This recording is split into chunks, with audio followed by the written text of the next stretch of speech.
O gözler benim ağlar, eskisinden yabancı. Gönlümdeki bu sevda hiç dinmeyen bir acı. Ruhumun kederinde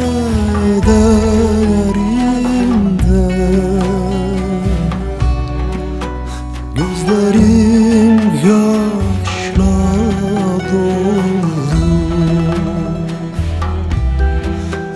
İnliyorum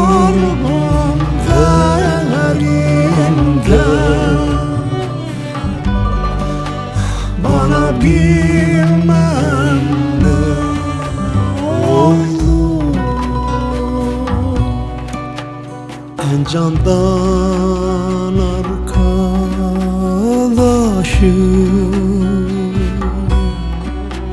ruhumu saran gece,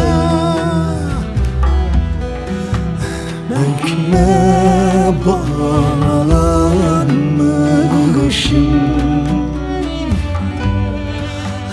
ağlıyorum gizlice. Kimsesiz karanlıklar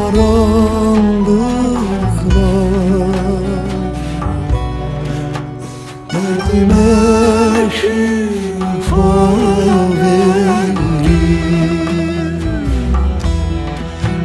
Kalbimdeki yar